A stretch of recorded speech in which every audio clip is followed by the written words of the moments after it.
እስኪ ዛሬ ደግሞ ስለ ኢትዮጵያ ፕሪሚየር ሊግ እናውራ። የሚካሄድባቸው ሀገሮችና ሜዳዎች። የሸገር ደርቢ ከ6 ዓመታት በኋላ ተቀባይነቱ እንዴት ነው? ባለፈው ዓመት ማን አሳካው? አሁን ያለበት ደረጃስ? ዋንጫው ግምት ለማን ተሰጠው? እነዚህን የመሳሰሉ መልሶች ስላሉ አብራችሁን ከቆያችሁ ታተርፋላችሁ እያልን ሰብስክራይብ፣ ላይክ እንዳትረሱ እያልን ወደ ፕሮግራሙ እናልፋለን።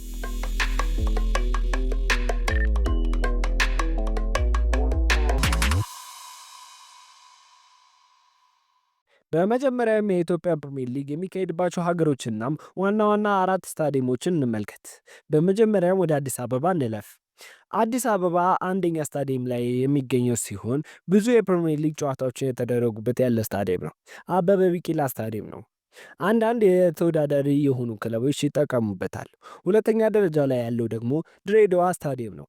ከፍተኛ ጨዋታ ከሚካሄድባቸው ሜዳዎች አንዱ ነው።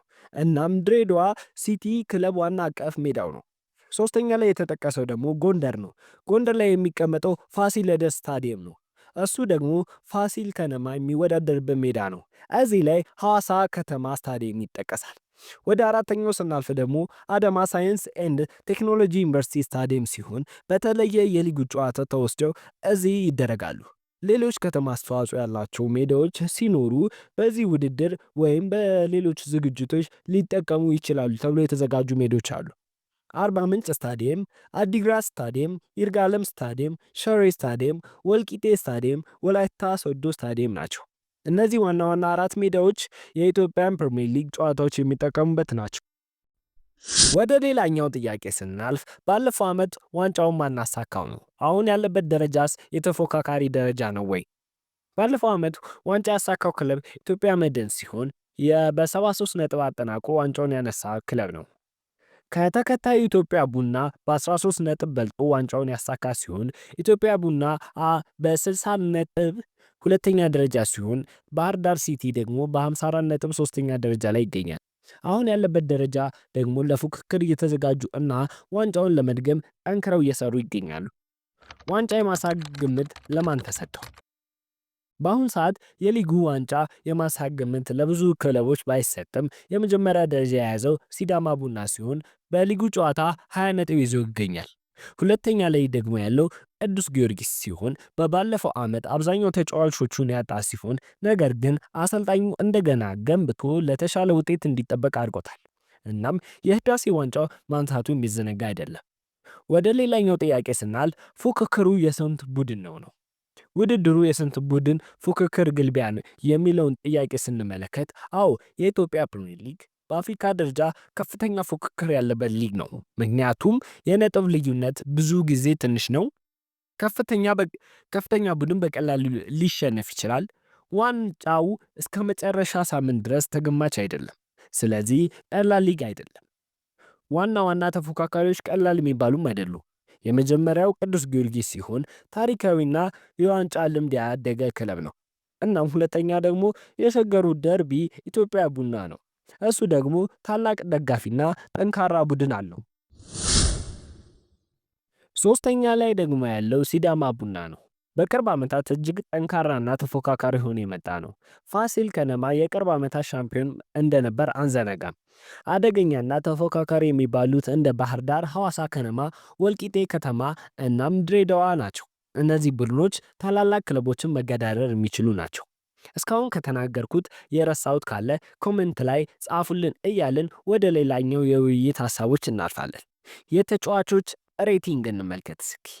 ወደዚህ ሐሳብ ስንመጣ ማን ነው ለማሊያው የሚጋደለው? ማን ነው በደንብ የሚጫወተው? ከፍተኛ ጎል አስቆጣሪውስ? አሪፍ በረኛ ማን ነው? እንመልከት እስኪ። ከፍተኛ ጎል አስቆጣሪ የነበረው አሊ ሱሌማን ሲሆን በ2024-25 ሲዝን 19 ጎሎች በማስቆጠር ከፍተኛ የጎል አስቆጣሪነት ዋንጫ አስጥቷል። ሃይደር ሸሪፋ ከኢትዮጵያን መድን ሲሆን ቤስት ፕሌየር ኦፍ ዘ ሲዝን አሸናፊ ሆኗል። አቡበከር ኑራ ደግሞ ቤስት ጎልኪፐር በመሆን ከኢትዮጵያ መድን አሸናፊ ሆኗል። ኢትዮጵያ ውስጥ እንግዲህ የተጫዋች ፋይል አብዛኛው አይኖርም።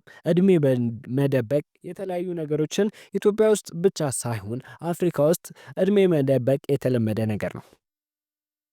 አምስተኛ ላይ ደግሞ ያለው የሸገር ደርቢ ከ6 ዓመታት በኋላ ተቀባይነቱ እንዴት እንደነበር እንንገራችሁ።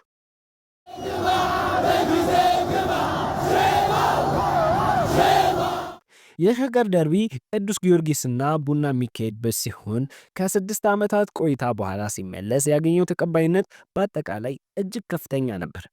በስፖርትነት በደጋፊና በሚዲያ ዕድል ሁሉንም አካላት ላይ ግልጽ ተጽዕኖ አሳድሯል።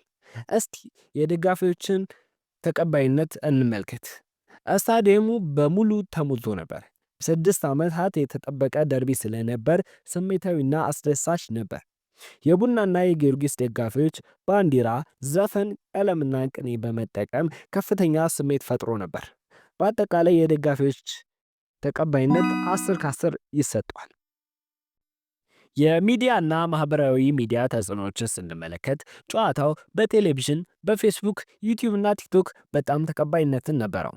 ሸገር ደርቢ ኢዝ ባክ የሚል ውይይትም ነበረው።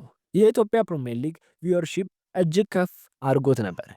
የጨዋታውን ጥራትና ፉክክር ስንመለከት ደግሞ ጨዋታው በታክቲክና በጥንካሬ ከፍተኛ ፉክክር አሳይቷል። ተጫዋቾቹ ጫና ቢኖርባቸውም የደርቢ መንፈስ ግን በደንብ ነበረ። አንዳንድ ጊዜ ጫና ቢታይም ከፍተኛ ችግር አልተመዘገበም። በጨዋታ ጥራት ሬቲንግ ስንሰጠው 7.5 ከ10 እንሰጠዋለን። የራሳችሁን ሬቲንግ ደግሞ በኮመንት መጻፋችሁን እንዳትረሱ። በዛውም ላይክና ሰብስክራይብ ማድረጋችሁን እንዳትረሱ። በአጠቃላይ ከ6 ዓመታት በኋላ የተመለሰው የሸገር ደርቢ ከተጠበቀው በላይ ተቀባይነትን አግኝቷል። የኢትዮጵያ ፕሪሚየር ሊግ እንደገና እንዲነሳሳ አድርጎታል። በመጨረሻ የኢትዮጵያ ፕሪሚየር ሊግ በቅርብ ዓመታት ላይ በተግባር እየተሻሻለ ያለውን ነገር በዝርዝር እንንገራችሁ። በ5 ዋና ዋና ነጥብ ከፍ አድርገን ስንመለከተው የመጀመሪያው የውድድር ፉክክር ነው። የነጥብ ልዩነት እጅግ ተቀንሷል። ታላላቅ ክለቦች በቀላሉ ነጥብ ይጥላሉ። ዋንጫው እስከ መጨረሻ ሳምንት ድረስ ክፍት ነው። ሁለተኛ ላይ ደግሞ ስንመለከት የተጫዋቾቹ አቅም ነው። ወጣት ተጫዋቾች እድል እየተሰጣቸው ነው። የኢትዮጵያን ፕሪሚየር ሊግ ወደ ውጪ ሊጎች መውጣት እድል እየጨመረ ነው።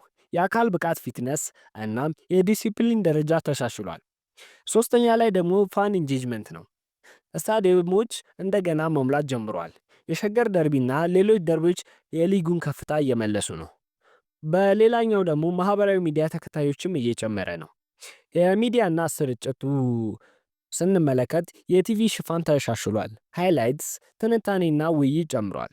እናም ዩቲዩብ እና ቲክቶክ የኢትዮጵያን ፕሪሚየር ሊግ ይዘት እየበዛ ነው። አምስተኛው የሊግ ማኔጅመንት ነው። የጨዋታ መርሃ ግብር ተሻሽሏል። የቅጣትና ህግ አፈጻጸም ግልጽ ሆኗል።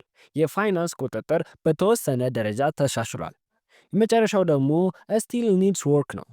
ስታዲየም ጥራት፣ ቫር ቴክኖሎጂ፣ የዳኞች ተከታታይነት ስልጠና እናም የክለቦች የፋይናንስ ግልጽነት አሁንም የሚቀሩት ነገሮች ናቸው። የኢትዮጵያ ፕሪሚየር ሊግ ከሚደረግባቸው ነገሮች ሁሉ የምናተኩረው ድክመቶቹ ላይ ነው እንጂ ለውጦቹን አናይም።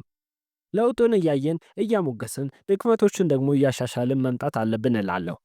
እስካሁን ስለተከታተላችሁን እያመሰገንን በቀጣይ ቪዲዮ እስከምንገናኝ ላይክ፣ ሼር፣ ሰብስክራይብ እያደረጋችሁ ቆዩን እያልን እዚህ ጋር እንሰናበታችኋለን።